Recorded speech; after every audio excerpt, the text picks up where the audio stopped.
চার যুগে পা দেয়া বাংলাদেশ এখন শক্ত অর্থনৈতিক ভিতে প্রতিষ্ঠিত, যাকে বহু স্বীকৃতি দিয়েছে পুরো বিশ্ব। তবে এখনো বড় চ্যালেঞ্জ রয়ে গেছে বৈষম্য কমানো, বেকারত্ব দূর করা এবং প্রবৃদ্ধির গুণগত বন্টন। বিশ্লেষকরা মনে করেন এই চ্যালেঞ্জ মোকাবেলা করা গেলে সমৃদ্ধির সোপানে আরও এক ধাপ এগোবে বাংলাদেশ। ইকবাল হাসানের একটি রিপোর্ট, ছবি তুলেছেন তিমির হায়দার।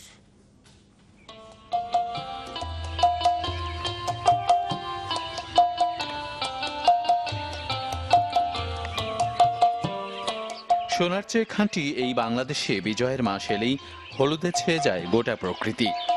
সূর্যের আলোর সাথে শিশির কণার লুকোচুরি শেষ হলে আড়মোড়া ভাঙে চারদিকে, আর নরম সূর্যটির তেজ বাড়লে শিমের ডগায় উঁকি দেয় আরও একটি স্বপ্ন, যেই স্বপ্নের বীজ বোনা হয়েছে 4 যুগ আগে লক্ষ প্রাণের বিনিময়ে।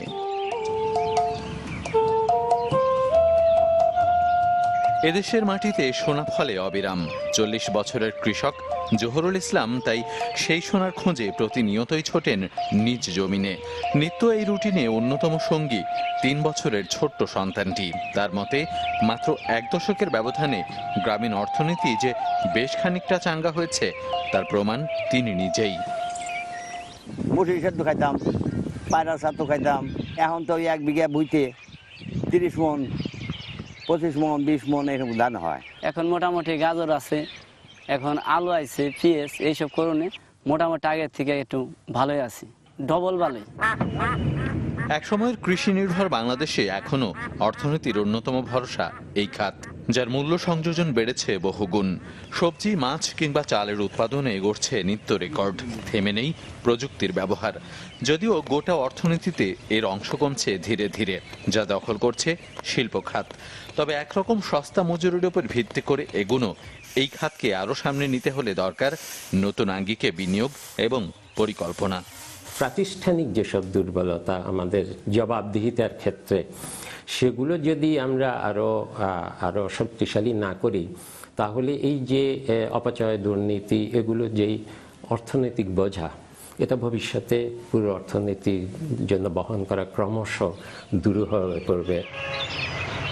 গেল 1 দশকে অর্থনীতিতে গড় প্রবৃদ্ধি ছাড়িয়েছে 6.5%। মাথাপিছু আয়ও গেছে $2,500 উপরে, কিন্তু এই আয়ের বন্টন হয়নি সুষমভাবে। ফলে প্রায় অর্ধেক মানুষই রয়ে গেছে নিম্ন আয়ের কাতারে। গরিব মানুষের হার কমলেও মোট সংখ্যা এখনো দুশ্চিন্তার। এছাড়া তরুণ জনশক্তিকে কাজে লাগানোর ক্ষেত্রেও রয়ে গেছে নানামুখী ঘাটতি। আমাদের এক ধরনের মনস্তাত্ত্বিক শক্তির প্রদর্শনের বিষয় আছে।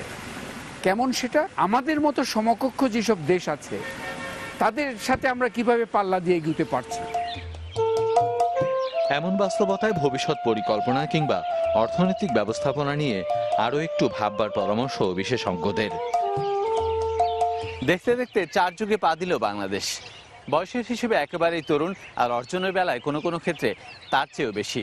তবে এই বাংলাদেশকে টেকসই করতে গেলে বেশ কিছু পরামর্শ জোরালোভাবে সামনে এসেছে, যার অন্যতম তরুণ এবং কর্মক্ষম জনশক্তিকে ঠিকমতো কাজে লাগানো। আর এটি করা গেলে বিশ্ব শিগগিরই উপহার পাবে নতুন এক বাংলাদেশ। বাংলাদেশও এগিয়ে যাবে প্রত্যাশার চেয়েও বেশি। ইকবাল হাসান, চ্যানেল 24, মানিকগঞ্জ।